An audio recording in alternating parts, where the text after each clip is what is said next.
Belum pernah ada yang melihat derek menara, namun menara-menara baja mulai menjulang di atas kota New York, seolah didorong oleh tekad yang kuat.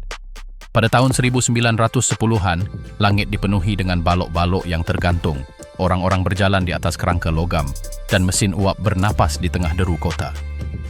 Pertanyaannya bukanlah bagaimana mereka melakukannya tanpa teknologi kita, tetapi bagaimana metode yang tampaknya tidak pasti ini mendirikan raksasa modern pertama, menulis ulang aturan konstruksi selamanya. Revolusi baja. Ketika dinding berhenti menopang. Selama berabad-abad, ketinggian sebuah bangunan ditentukan oleh prinsip fisik sederhana. Kekuatan tekan. Material yang tersedia, batu dan bata, hanya dapat ditumpuk hingga titik tertentu. Untuk menopang berat lantai atas, dinding di bagian dasar harus sangat tebal, menempati ruang lantai yang berharga dan membatasi bentuk dan ukuran jendela. Sebuah bangunan 10 lantai dapat memiliki dinding setebal, lebih dari 2 meter di lantai dasarnya, mengubah interior menjadi serangkaian ruang gelap dan sempit. Arsitektur, pada intinya, adalah seni menopang berat melalui massa. Tetapi pada akhir abad ke-19, material baru mengubah segalanya. Itu bukanlah penemuan tiba-tiba, melainkan industrialisasi suatu proses yang membuatnya layak. Produksi massal baja struktural. Baja ini, yang digulung menjadi bentuk-bentuk tertentu seperti balok I dan kolom kisi, memiliki kekuatan tarik dan tekan yang tidak dapat ditandingi oleh besi cor atau batu. Revolusi itu bukanlah estetika, tetapi struktural. Para arsitek dan insinyur memahami bahwa mereka dapat menggeser fungsi penahan beban dari dinding eksterior ke kerangka internal. Kerangka ini, berupa kisi-kisi 3 dimensi dari kolom dan balok baja, akan menanggung seluruh beban bangunan, mentransmisikannya langsung ke fondasi melalui jaringan titik-titik yang telah ditentukan. Dinding eksterior tidak lagi perlu masif. Dinding tersebut bisa berupa tirai tipis dari batu bata, terakota, atau kemudian kaca yang digantung dari kerangka seperti gaun. Pergeseran paradigma ini dari dinding penahan beban ke kerangka baja tidak hanya memungkinkan ketinggian yang sebelumnya tak terbayangkan, tetapi juga secara radikal mendefinisikan kembali proses konstruksi sejak awal. Konstruksi tidak lagi dimulai dengan membangun dinding padat dari bawah ke atas. Konstruksi dimulai dengan mendirikan hutan kolom baja, sebuah struktur yang tampak rapuh dan terbuka, sebuah diagram garis sederhana di ruang angkasa. Kerangka ini, yang tumbuh lantai demi lantai, adalah pekerjaan sebenarnya. Segala sesuatu yang lain, lantai, dinding, finishing, akan datang kemudian mengisi kerangka tersebut. Oleh karena itu, seluruh metode konstruksi harus diciptakan kembali, dengan satu tujuan tunggal. Bagaimana merakit kerangka logam ini dengan cepat dan tepat di tengah kota yang padat, tanpa alat-alat yang kita anggap biasa saat ini. Baja adalah janji yang diberikan, tetapi mendirikan baja itu adalah masalah monumental yang harus dipecahkan pada tahun 1910-an. Derek UAP, derek yang merupakan bagian dari bangunan. Di lokasi konstruksi modern, derek menara adalah raksasa yang berdiri sendiri. Ia berlabuh pada dasar beton dan menjulang sendiri, tulang punggung eksternal yang mendominasi lokasi. Pada tahun 1910 di New York, mesin seperti itu belum ada. Solusinya adalah mesin yang tidak berdiri sendiri, tetapi simbiosis, derek uap. Ini bukanlah derek dalam pengertian kontemporer. Ini adalah perangkat yang sepenuhnya bergantung pada bangunan yang sedang dibangunnya.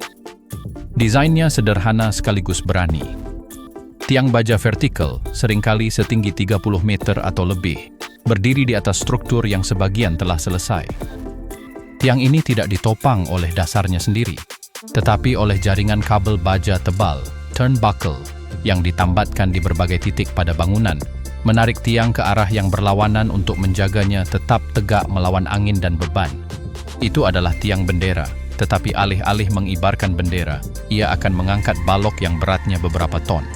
Di dasar menara derek ini, biasanya di lantai teratas yang sudah selesai atau platform perantara, terdapat jantungnya, sebuah ketel uap dan mesin. Mesin ini menggerakkan drum-drum besar tempat kabel pengangkat dililitkan. Kabel baja jalinan yang membentang di sisi bangunan hingga ke jalan. Operasinya sederhana tetapi membutuhkan ketelitian yang sangat tinggi. Sebuah tim di jalan mengaitkan balok ke sebuah pengait. Jauh di atas, insinyur menara derek mengawasi sinyal yang akan datang, memantau mesin uap. Sebuah katup terbuka, uap masuk ke silinder, drum berputar, dan kabel mengencang, menarik balok dari truk atau gerobak yang membawanya. Menara derek kemudian mulai naik dengan goyah. Berayun seperti pendulum raksasa saat naik ke sisi gedung pencakar langit yang sedang dibangun, melewati jendela-jendela lantai yang sudah selesai, melewati lis dan perancah. Tetapi menara derek memiliki keterbatasan bawaan. Ketinggian kerjanya tetap.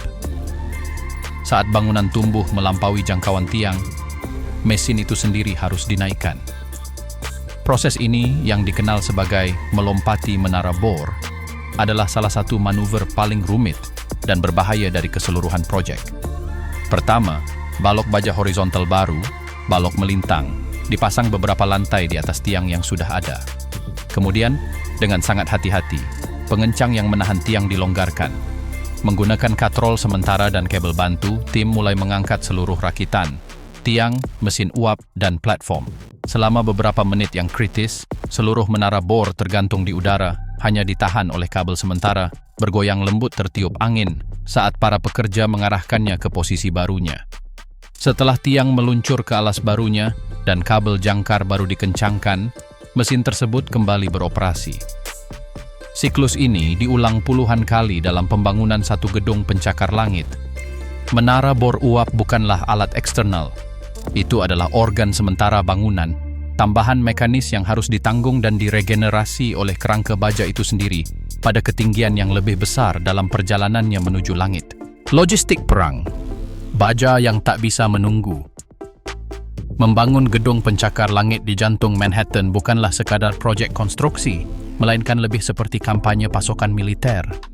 Medan perangnya adalah sebuah pulau yang terlalu padat penduduknya, dengan jalan-jalan sempit yang dipadati lalu lintas, tram, pejalan kaki, dan jalinan kabel listrik di atas kepala.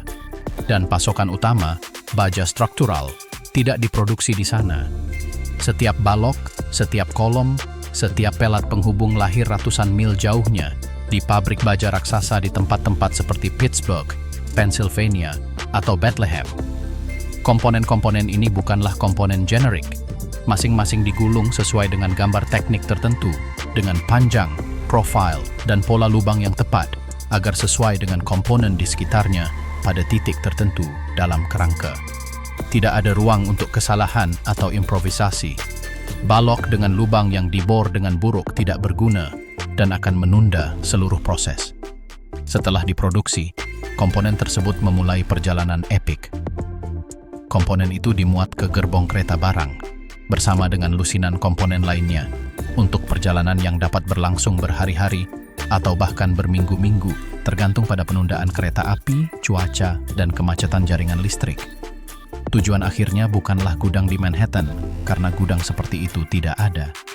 Ruang terlalu berharga. Tujuannya adalah dermaga di Sungai Hudson atau East River, tempat tongkang-tongkang besar membongkar balok-balok tersebut. Dari sana, tantangan semakin meningkat. Gerobak kayu ditarik oleh 2 atau 4 kuda penarik, perlahan-lahan menyusuri jalanan berbatu. Gerobak-gerobak ini membawa balok-balok yang seringkali beratnya lebih dari 1 ton. Potongan-potongan sepanjang 15 meter yang menjorok keluar dengan berbahaya, berbelok di tikungan dengan jarak hanya beberapa inci dari tram dan etalase toko. Lalu lintas kota tidak berhenti untuk mereka. Gerobak-gerobak itu menyatu dengan kekacauan, merayap menuju jantung distrik keuangan. Tujuan akhirnya bukanlah tempat penyimpanan, tetapi di tepi lokasi konstruksi, tepat di bawah bayangan derek yang beroperasi. Sistem ini beroperasi di bawah tekanan konstan dan berdasarkan prinsip yang sekarang kita sebut pengiriman tepat waktu, just-in-time delivery, bukan untuk efisiensi, tetapi karena kebutuhan yang mendesak. Jika balok tiba terlalu cepat, tidak ada tempat untuk menyimpannya. Hal itu menghalangi jalan, menghambat lalu lintas, dan menimbulkan bahaya bagi publik. Jika terlambat tiba, laju konstruksi yang hiruk-pikuk akan terhenti. Ratusan pekerja, dari operator derek hingga tukang paku keling di ketinggian, terpaksa menganggur dan biaya meroket. Oleh karena itu, perencanaan logistik sama pentingnya dengan desain struktural. Mandor, insinyur, dan manajer lalu lintas mengoordinasikan jadwal kereta api, rute gerbong, dan urutan pengangkatan dengan presisi seperti mesin jam selalu bergantung pada kejadian tak terduga seperti badai, pemogokan kereta api, atau kecelakaan lalu lintas. Seluruh kota dengan kebisingan dan kesibukannya menjadi jalur pasokan.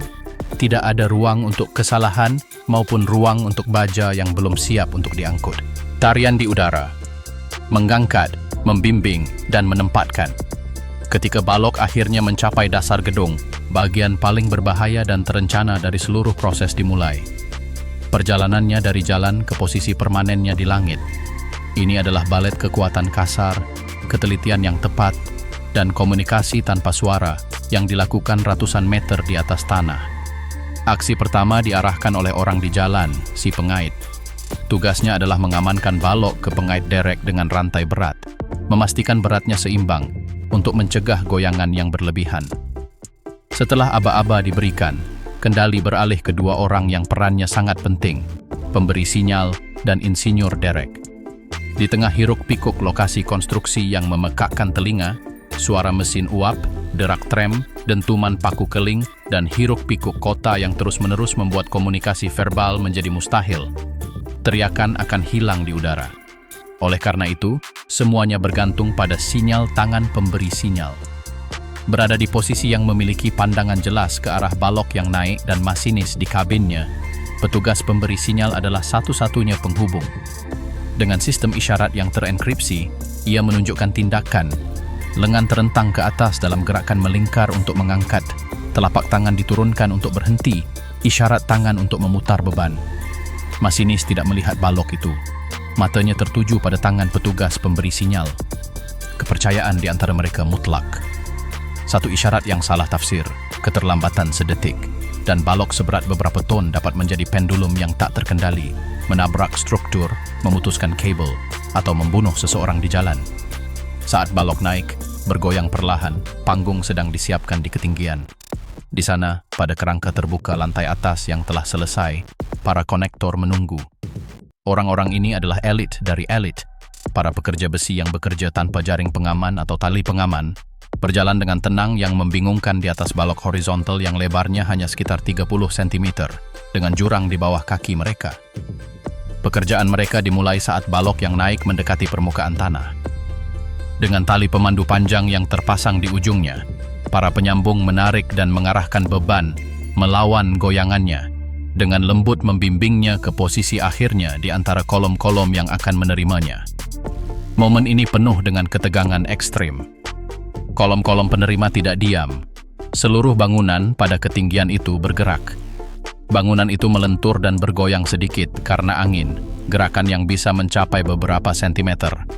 Lubang-lubang pada balok yang harus sejajar sempurna dengan lubang-lubang pada kolom seringkali tidak cocok. Para penyambung menggunakan batang baja tirus dan palu godam berat harus memaksakan penyelarasan, memukul pasak melalui lubang untuk sementara menyambung bagian tersebut. Mereka melakukannya dengan kekuatan yang terkendali, merasakan struktur hidup di bawah kaki mereka. Setelah balok bertumpu pada penyangganya dan pasak sementara mengamankannya, tali derek dilepaskan. Balok tersebut telah berubah dari beban yang digantung menjadi bagian integral dari kerangka gedung pencakar langit, seringkali hanya dalam hitungan menit. Di bawah, petugas pemberi sinyal memberi perintah untuk menurunkan kait, dan siklus dimulai lagi hampir seketika. Tidak ada waktu untuk merenung. Ritmenya tanpa henti, sebuah irama yang ditandai dengan suara uap, derit baja, dan keheningan yang penuh makna dari para pria yang, dengan isyarat dan tali, merakit sebuah gunung di udara. Ritme paku keling, koreografi detik. Setelah balok diposisikan dan diamankan dengan pasak sementara, balok tersebut belum menjadi bagian permanen dari struktur. Sambungan itu, yang harus mentransfer gaya-gaya dahsyat selama puluhan tahun diterpa angin dan beban, dicapai dengan silinder logam kecil, paku keling. Tetapi ini bukanlah proses pengencangan baut. Ini adalah ritual api, sinkronisasi, dan kecepatan brutal yang dikenal sebagai pemasangan paku keling panas, dan pelaksanaannya adalah jantung dari konstruksi itu sendiri. Jendela waktu sangat sempit dan kritis sehingga membutuhkan tim khusus yang terdiri dari 5 orang, masing-masing dengan peran yang tepat Melakukan koreografi yang tidak memberi ruang untuk kesalahan. Proses dimulai dengan pemanas. Di samping tungku portabel kecil yang berbahan bakar batu bara atau kokas, orang ini menjaga lusinan paku keling, silinder baja dengan kepala di salah satu ujungnya, tetap panas, sangat panas, pada suhu sekitar 1000 derajat Celcius. Logam harus cukup panas agar mudah dibentuk, tetapi tidak terlalu cair sehingga hancur. Orang berikutnya adalah pelempar atau penangkap. Dengan penjepit panjang, ia mengambil paku keling yang berkilauan dari tungku. Dalam satu gerakan yang lancar, ia tidak berjalan sambil membawanya. Ia melemparkannya. Dengan putaran lengan yang tepat, ia melemparkan paku keling yang berkilauan itu, membentuk busur pendek di udara sejauh 10, 15, kadang-kadang 20 meter ke arah penangkap. Lemparan ini bukanlah tindakan keberanian, tetapi efisiensi. Setiap detik sangat berarti. Orang ketiga, sang penangkap, menunggu dengan ember logam atau kaleng berbentuk kerucut. Ia menangkap paku keling di udara dengan bunyi dentingan logam yang tumpul dan, tanpa membuang waktu, memasukkannya ke dalam lubang yang telah disiapkan pada fitting baja. Di sisi lain, balok, orang keempat, pembawa batang penahan, menekan batang baja berat dengan sekuat tenaga ke kepala paku keling yang telah dibentuk sebelumnya, agar tidak bergeser selama langkah selanjutnya. Kemudian orang kelima, pemasang paku keling, mulai bekerja. Dengan menggunakan alat pneumatik berat, sebuah ram, ia menempatkannya di ujung paku keling yang terbuka, yaitu bagian tangkainya. Saat ia mengaktifkan alat tersebut, piston internal menghantam logam yang memerah dengan serangkaian benturan yang memekakkan telinga. Dalam waktu 3 atau 4 detik, ujung tersebut berubah bentuk dan mengembang, membentuk kepala kedua yang sepenuhnya mengisi lubang dan menjepit pelat baja bersama-sama dengan kekuatan yang sangat besar. Seluruh proses, dari peluncuran awal hingga pemasangan paku keling akhir, harus diselesaikan dalam waktu kurang dari setengah menit. Jika paku keling mendingin di bawah titik tertentu, paku keling tersebut menjadi terlalu keras untuk dikerjakan dan harus dibor. Sebuah kegagalan yang mahal dalam hal waktu. Itulah mengapa akurasi peluncur tersebut melegenda. Lemparan yang buruk, paku keling yang jatuh ke dalam kehampaan, berarti kehilangan seluruh siklus. Suara dari proses ini menjadi soundtrack lokasi konstruksi. Itu bukan pukulan palu tunggal, tetapi getaran logam yang cepat, bunyi gemerincing yang bergema melalui kerangka baja dan dapat terdengar beberapa blok jauhnya. Setiap pengulangan suara itu berarti satu sambungan lagi yang terjalin, satu langkah lagi menuju penyelesaian bangunan. Pada hari yang baik, sebuah tim dapat memasang ratusan, bahkan lebih dari 1000 paku keling. Tarian panas dan logam inilah yang benar-benar menyatukan kota dengan langit, mengubah kumpulan balok-balok individual menjadi satu organisme yang tangguh.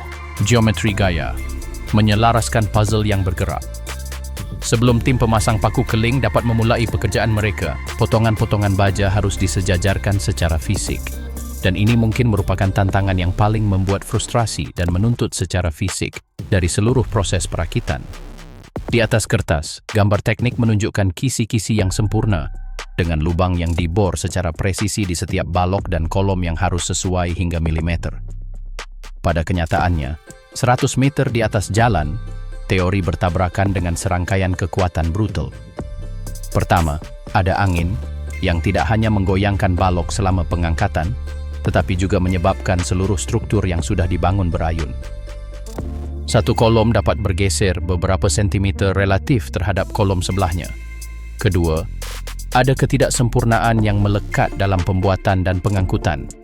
Sedikit puntiran pada belok, lubang yang sedikit tidak sejajar, tepi yang terkelupas. Ketiga, berat komponen baru itu sendiri dapat sedikit melenturkan struktur yang ada. Akibatnya, seringkali, ketika balok diletakkan di atas penyangganya, lubang-lubang pada pelat penghubungnya tidak sejajar dengan lubang-lubang pada kolom. Perbedaannya bisa 1, 2, atau bahkan 5 cm.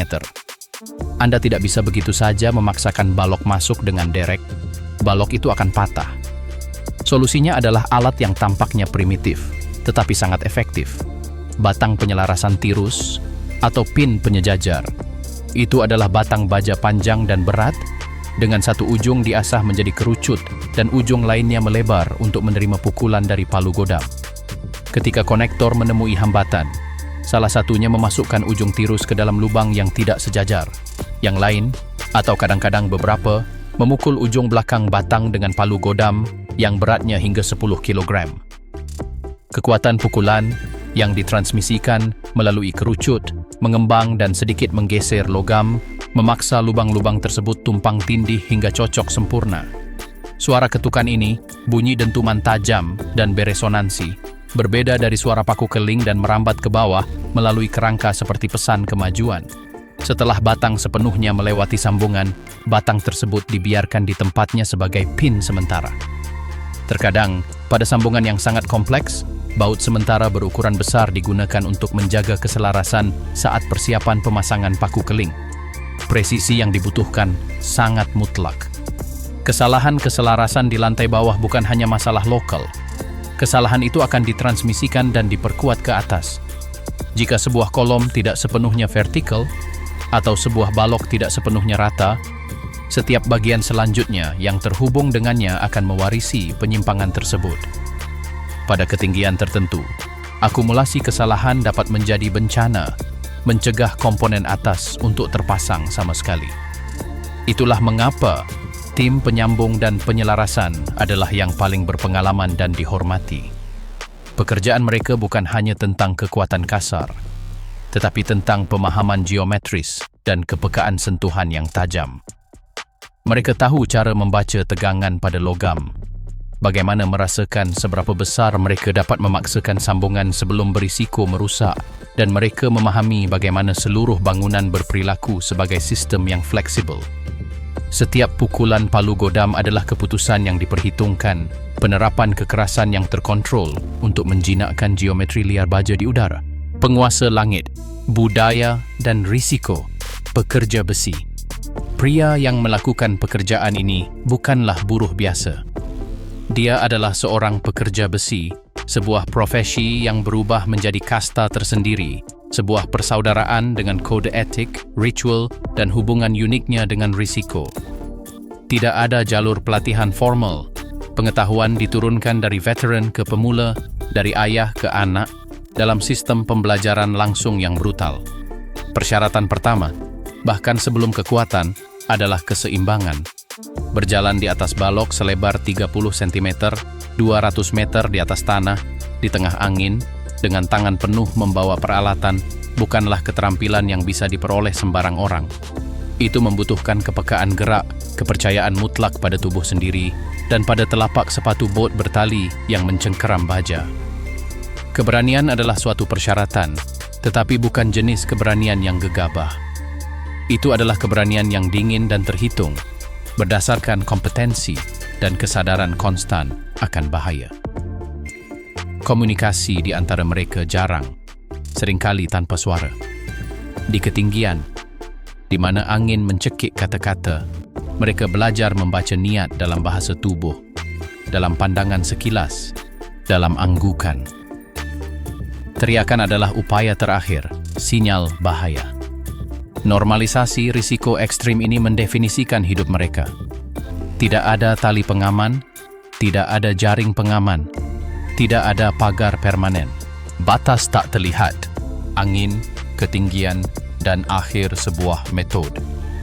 Sistem konstruksi tahun 1910-an, betapapun cerdik dan efisiennya, menemukan batasnya pada kekuatan yang justru ingin ditaklukkannya, angin dan skala. Angin adalah faktor penentu, satu-satunya pengawas yang harus dipatuhi oleh semua orang, dari kepala insinyur hingga pekerja magang. Angin bukan sekadar gangguan. Itu adalah kekuatan yang mampu menghentikan konstruksi sepenuhnya. Derek, dengan tiang-tiang tinggi dan kawat penahannya, sangat rentan. Hembusan angin kencang dapat mengubah balok yang diangkat menjadi pendulum yang tak terkendali, memberikan tegangan berbahaya pada kabel jangkar, atau membuat konektor tidak dapat bekerja pada balok-balok sempit. Para mandor mengembangkan insting yang tajam, mengamati bendera, awan, dan perilaku asap. Jika angin melebihi ambang batas yang tidak tertulis tetapi sudah diketahui, peluit dibunyikan, mesin uap dimatikan, ketel uap dibiarkan beroperasi tanpa beban, dan baja dibiarkan di jalan. Tidak ada yang bisa membantahnya. Konstruksi terhenti, kadang berjam-jam, kadang berhari-hari, dengan biaya yang sangat besar tetapi diterima sebagai bagian dari proses. Ketika bangunan melampaui ketinggian 150-200 meter, tantangan baru muncul. Goyangan struktur itu sendiri. Kerangka baja yang dirancang untuk memiliki tingkat fleksibilitas tertentu bergeser. Di lantai atas, goyangan ini bisa terlihat jelas, bahkan membingungkan. Bagi para pekerja, itu berarti tanah di bawah kaki mereka tidak stabil. Kolom dan balok yang mereka coba sambungkan dapat bergerak secara independen, sangat mempersulit penyelarasan. Logistik juga mencapai titik kritis. Sebuah gedung pencakar langit yang sangat tinggi dapat membutuhkan 3, 4, atau bahkan lebih banyak derek yang beroperasi secara bersamaan di berbagai tingkat atau sisi bangunan. Mengkoordinasikan beberapa lift, memastikan bahwa jalur balok tidak bersilangan dan bahwa mesin tidak saling mengganggu, menjadi teka-teki 3 dimensi dengan kompleksitas yang sangat besar. Sistem tepat waktu, just in time, diuji hingga batasnya. Keterlambatan pada komponen penting dapat melumpuhkan beberapa lini pekerjaan. Keterbatasan ini yang semakin terlihat jelas seiring dengan upaya mencapai ketinggian yang lebih besar dan kecepatan yang lebih tinggi, menandai penurunan metode derek uap.